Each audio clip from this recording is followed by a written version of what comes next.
നമ്മൾ ഇന്ന് ഓച്ചിറ അമ്പലത്തിൽ പോകാം കേട്ടോ. 28 കഴിഞ്ഞിട്ട് കാളകളെ കാണാൻ പോയിട്ടുണ്ടായിരുന്നില്ല.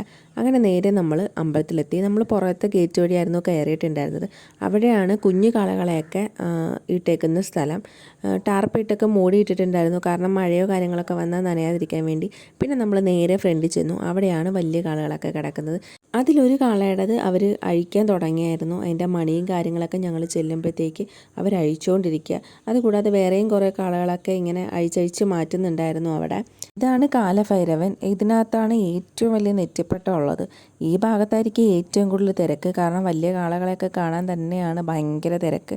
ഈ ഭാഗത്ത് കുറച്ച് ആളുകളുണ്ടായിരുന്നു. പിന്നെ ശനിയും ഞായറും ഒക്കെ കഴിഞ്ഞായതുകൊണ്ട് അത്യാവശ്യം കുഴപ്പമില്ല, വലിയ തിരക്കും കാര്യങ്ങളൊന്നും ഉണ്ടായിരുന്നില്ല. അതിൻ്റെ താഴെ പോയി ഞാനും മൈത്രിയും മേളോട്ട് നോക്കി നിൽക്കുക കേട്ടോ. സത്യം പറഞ്ഞാൽ ഇതിനെ കാണുമ്പോൾ തന്നെ ഭയങ്കര അതിശയമാണ്. ആ രീതിയിലാണ് ഉണ്ടാക്കി വെച്ചിരിക്കുന്നത്. നല്ല ഭംഗിയാണ് കാണാൻ. പിന്നെ ഇതുപോലെ കുറേ കുഞ്ഞു കളകളെ അവിടെ ഉണ്ടാക്കി വെച്ചിട്ടുണ്ട്.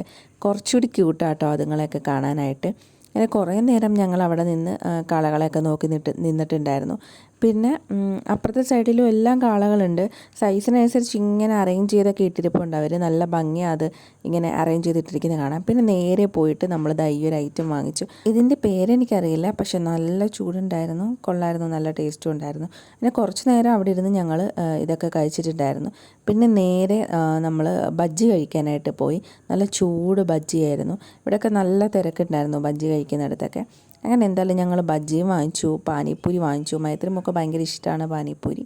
എന്തായാലും അതും വാങ്ങിച്ചു കഴിച്ചിട്ടുണ്ടായിരുന്നു. പിന്നെ ഐസ്ക്രീമൊക്കെ കഴിച്ചിട്ടുണ്ടായിരുന്നു. അതെല്ലാം കഴിഞ്ഞിട്ട് കടലയൊക്കെ വാങ്ങിച്ചിട്ട് പയ്യെ കഴിച്ച് ഞങ്ങൾ വീട്ടിലേക്ക് മടങ്ങുകയാണ്. അപ്പോൾ ഓക്കെ, നാളെ കാണാം.